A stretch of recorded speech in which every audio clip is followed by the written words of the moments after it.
ಸುರೇಶ್ ಉಮೇದುವಾರಿಕೆ ಸಲ್ಲಿಸಿದ ನಂತರ ಇದೀಗ ಮಾತನಾಡ್ತಾ ಇದ್ದಾರೆ, ಕಾರ್ಯಕರ್ತರನ್ನು ಕೂಡ ಕೇಳ್ತಾ ಇದ್ದಾರೆ. ಏನ್ ಹೇಳ್ತಾ ಇದ್ದಾರೆ ನೋಡೋಣ. ಈ ಧೋರಣೆ ನೀರಾವರಿ ವಿಚಾರಗಳಲ್ಲಿ ಕೇಂದ್ರ ಸರ್ಕಾರ ನಡೆದುಕೊಂಡಂತ ರೀತಿಗಳು, ತೆರಿಗೆಯನ್ನ ವಂಚಿಸ್ತಾ ಇರ್ತಕ್ಕಂಥದ್ದು, ತೆರಿಗೆ ಹಣವನ್ನ ದಕ್ಷಿಣ ಭಾರತಕ್ಕೆ ಅನ್ಯಾಯ ಮಾಡ್ತಾ ಇರ್ತಕ್ಕಂಥದ್ದು, ಅದರಲ್ಲೂ ಅತಿ ಹೆಚ್ಚು ತೆರಿಗೆಯನ್ನು ಪಾವತಿಸ್ತಕ್ಕಂಥ ಕರ್ನಾಟಕದ ಕನ್ನಡಿಗರ ತೆರಿಗೆ ಹಣ ಉತ್ತರ ಭಾರತದ ಅಭಿವೃದ್ಧಿಗೆ ತೆಗೆದುಕೊಂಡು ಹೋಗ್ತಾ ಇರ್ತಕ್ಕಂಥದ್ದು, ನಮ್ಮ ಯುವಕರ ಭವಿಷ್ಯವನ್ನ ಕತ್ತಲು ಮಾಡ್ತಾ ಇರ್ತಕ್ಕಂಥದ್ದು, ಈ ಎಲ್ಲ ವಿಚಾರಗಳ ಪರವಾಗಿ ನಾನು ಧ್ವನಿ ಎತ್ತಿದ್ದೇನೆ. ಆ ಧ್ವನಿಗೆ ಧ್ವನಿಯಾಗಿ ಎಲ್ಲರೂ ಕೂಡ ನನಗೆ ಆಶೀರ್ವಾದ ಮಾಡ್ತಾರೆ, ಮಾಡಬೇಕು ಅಂತ ಹೇಳಿ ನಾನು ತಮ್ಮ ಮುಖಾಂತರ ಮನವಿಯನ್ನ ಮಾಡ್ತೇನೆ. ಈಗ ವಿರೋಧ ಪಕ್ಷಗಳು ಸರ್ ಅದನ್ನ ಬೇರೆ ರೀತಿ ಬಿಂಬಿಸ್ತಾ ಇದ್ದಾವೆ. ತಾವು ದೇಶ ವಿಭಜನೆ ಮಾಡ್ಲಿಕ್ಕೆ ಹೋಗ್ರಿ ಅಂತ ಬಿಂಬಿಸಿ ಈ ಚುನಾವಣೆಯಲ್ಲಿ ಅದರ ಲಾಭವನ್ನ ಪಡ್ಕೊಳ್ಳೋಕೆ ಹೊರಟಿದ್ದಾವೆ. ಧಾರಾಳವಾಗಿ ಆಗ್ಬೋದು. ನಾನೀಗ ಆಲ್ರೆಡಿ ಸ್ಪಷ್ಟಪಡಿಸಿದ್ದೇನೆ, ನಾನೊಬ್ಬ ಭಾರತೀಯ, ನಾನೊಬ್ಬ ಕನ್ನಡಿಗರ ಪರವಾಗಿ, ಕನ್ನಡಿಗರಿಗೆ ಧ್ವನಿಯಾಗಿ, ಕನ್ನಡದ ಪರವಾಗಿ ಏನು ಸಮಸ್ಯೆಗಳಿದೆ ಆ ಧ್ವನಿಗೆ ಕರ್ನಾಟಕದ ಜನ ತಕ್ಕ ಉತ್ತರವನ್ನ ಇವತ್ತು ಕೊಡ್ತಾರೆ ಅಂತಕ್ಕಂಥದ್ದು.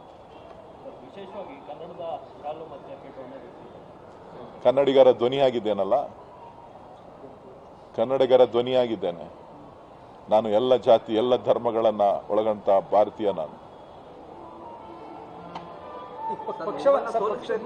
ಎಲ್ಲ ವಿರೋಧಿಗಳು ಕೂಡ ಒಟ್ಟಾಗಿದ್ದಾರೆ. ಆಲ್ರೆಡಿ ಹೇಳಿದ್ದೀನಲ್ಲ, ಒಟ್ಟಾಗಿದ್ದಾರೆ ಅಂದ್ರೆ ಯಾವ ಅರ್ಥದಲ್ಲಿ ಒಟ್ಟಾಗಿದ್ದಾರೆ? ನನ್ನನ್ನ ನೈತಿಕವಾಗ ಅಥವಾ ಏನು ಕೆಲಸ ಮಾಡಿದ್ದೀವಿ ಅಂತನಾ, ಅಥವಾ ಯಾರು ಕುಮಾರಸ್ವಾಮಿಯನ್ನ ಸರ್ಕಾರವನ್ನ ತೆಗೆದ್ರು ಅವ್ರಿಗೆ ಬೆಂಬಲನಾ, ಯಾರು ಯಡಿಯೂರಪ್ಪನ ಸರ್ಕಾರ ತೆಗೆದ್ರು ಅವ್ರಿಗೆ ಬೆಂಬಲನಾ, ಯಾರು ಕಾಂಗ್ರೆಸ್ ಸರ್ಕಾರವನ್ನ ತೆಗೆದು ಅಧಿಕಾರಕ್ಕೋಸ್ಕರ ನಾಟಕ ಆಡ್ತಾ ಇದ್ದಾರೋ ಅದಕ್ಕೋಸ್ಕರನಾ ಹೇಳ್ಬೇಕಲ್ಲ. ಏನಾದ್ರೂ ಸೇಡಿನ ರಾಜಕಾರಣ ಮಾಡ್ತಿದ್ದಾರೆ ಅಂತ ಅನ್ಸುತ್ತೆ. ನೀವು ಅವ್ರನ್ನ ಕೇಳಬೇಕು. ಸೇಡಿನ ರಾಜಕಾರಣ 85ರಿಂದ ಪ್ರಾರಂಭ ಆಗಿದೆಯಲ್ಲ, 85ರಿಂದ ಈ ಜಿಲ್ಲೆ ಏನೆಲ್ಲ ಕೊಡುಗೆಗಳನ್ನ ಈ ಒಂದು ಪಕ್ಷಕ್ಕೆ ಕೊಟ್ಟಿದೆ, ಒಂದು ಕುಟುಂಬಕ್ಕೆ ಕೊಟ್ಟಿದೆ ಅಂತಕ್ಕಂಥದ್ದು ನಿಮಗೂ ಕೂಡ ಗೊತ್ತಿದೆ. ಯಾವ್ಯಾವ ಸಂದರ್ಭದಲ್ಲಿ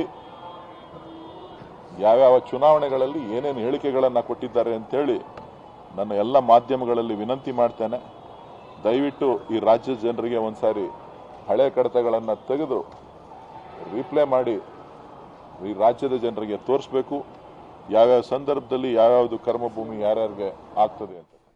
ಓಕೆ, ಇದಿಷ್ಟು ಸಂಸದ ಡಿ.ಕೆ. ಸುರೇಶ್ ಅವರು ಉಮೇದುವಾರಿಕೆ ಸಲ್ಲಿಕೆ ಮಾಡಿದ ನಂತರ ಮಾತನಾಡಿದ ಮಾತುಗಳು. ಕನ್ನಡಿಗರ ಪರವಾಗಿ ಧ್ವನಿ ಎತ್ತೋಕೆ ಅವರ ಪರವಾಗಿ ನಾನು ನಾಮಪತ್ರವನ್ನ ಸಲ್ಲಿಕೆ ಮಾಡಿದ್ದೀನಿ ಅಂತ ಹೇಳಿದ್ದಾರೆ.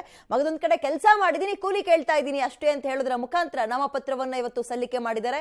ಇವತ್ತಿನಿಂದ ಪ್ರಚಾರದ ಅಬ್ಬರ ಮತ್ತಷ್ಟು ವೇಗ ಪಡೆದುಕೊಳ್ಳುತ್ತೆ. ಮತ್ತೊಂದು ಕಡೆ ಸಿದ್ದರಾಮಯ್ಯ ಕೂಡ ಅವರ ಪರವಾಗಿ ಮತ ಭೇಟಿಯಲ್ಲಿ ತೊಡಗಿದ್ದಾರೆ.